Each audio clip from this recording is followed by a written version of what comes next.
Hello everyone, मेरा नाम अमित कुमार है और आज हम देखने वाले पाइथन में सेट्स को। ठीक है।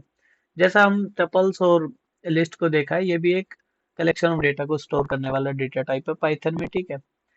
इसका ये है कि ये अनऑर्डर्ड होता है। इसमें जो आइटम्स होते हैं वो अनऑर्डर्ड होते हैं, उनका कोई ऑर्डर नहीं होता। आप कैसे भी डालो, उनका कोई ऑर्डर नहीं होगा, आउटपुट कैसे भी आएगा। ठीक है। अभी हम देखेंगे।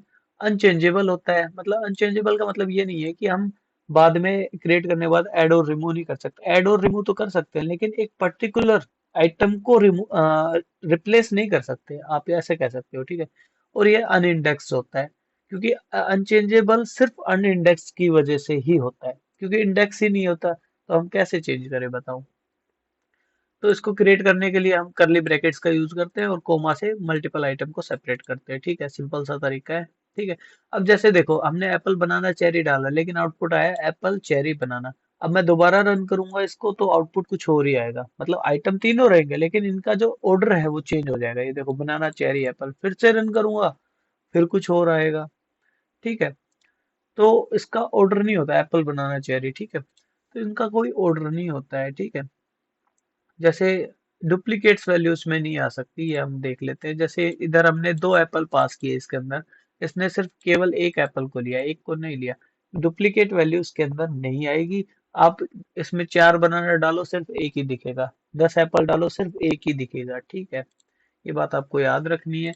और जैसे कि हमें पता है कि भाई ट्रू भी वन होता है। जो वन होता है, कंप्यूटर जीरो और वन पे काम करता है। ठीक है, हमें पता है। तो जीरो हमेशा फॉल्स होता है और वन हमेशा पॉजिटिव होता है। ठीक है, ट्रू होता है।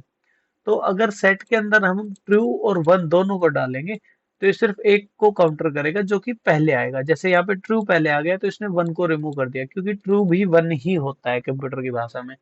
अगर मान लो मैं ऐसा करता हूँ, वन को यहाँ से रिमूव करता हूँ और इससे पहले ट्रू से पहले मैं वन डालता हूँ फिर रन करूंगा, तो ये वन को रखेगा, ट्रू को रिमूव कर देगा, क्योंकि ट्रू भी वन ही होता है। देखो, इसने यहाँ पे रिमूव कर दिया ट्रू को। ऐसे ही और जीरो और फॉल्स का केस भी है। जैसे मैंने एक सेट के अंदर जीरो भी डाला हुआ है और फॉल्स भी डाला हुआ है। अब मैं इसको रन करूंगा तो ये जो पहले आएगा, जीरो आए या फॉल्स आए, उसको रख लेगा, बाद में आने वाले को रिमूव कर देगा, क्योंकि फॉल्स की वैल्यू भी जीरो होती है। अगर जीरो में बाद में डाल दूंगा तो ये फॉल्स को रख लेगा। ठीक है, ये बात आपको याद रखनी है। ये एक लेन फंक्शन है जो कि हम बहुत पहले से यूज करते हैं। ये किसी भी वेरिएबल को हम इसके अंदर डालेंगे, उसकी ये लेंथ बताता है, उसमें कितने आइटम है या क्या उसकी लेंथ है। इसमें 3 आइटम है तो इसकी लेंथ 3 है। ठीक है। ऐसे ही एक टाइप फंक्शन होता है। ये हमेशा हम जो भी वेरिएबल इसमें पास करेंगे उसका टाइप बताता है कि ये क्या टाइप है इसका। ठीक है। अब इसका टाइप सेट है। ठीक है। अगर मैं इनको करली ब्रैकेट्स की बजाय स्क्वायर ब्रैकेट्स में कर देता हूँ तो इसका टाइप लिस्ट आने वाला है। ठीक है। ये देखो, लिस्ट आ चुका है। ठीक है। तो टाइप फंक्शन का हम इसमें इस्तेमाल कर सकते हैं। ठीक है।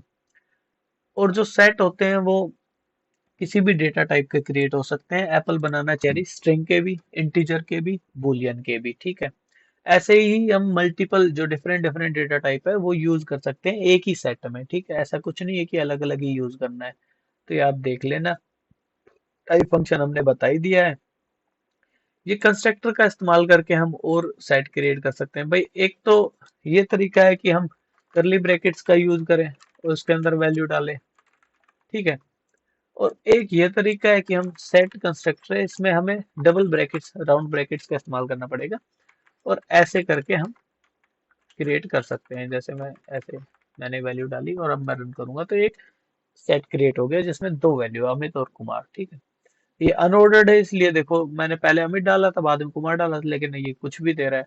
तो क्योंकि ये अनऑर्डर्ड है इसलिए आउटपुट कुछ भी देता है। तो फिलहाल के लिए तो सेट में इतना ही है। ये बेसिक ओवरव्यू हो गया। फिर हम देखेंगे कैसे ऐड करते हैं, कैसे रिमूव करते हैं आइटम। ठीक है, कैसे दो सेट को जोड़ते हैं। और इसकी एक्सरसाइज और एक दो मेथड जो इसमें है वो देखने वाले हैं आने वाली 2-3 वीडियो में। इस वीडियो के लिए इतना ही। धन्यवाद।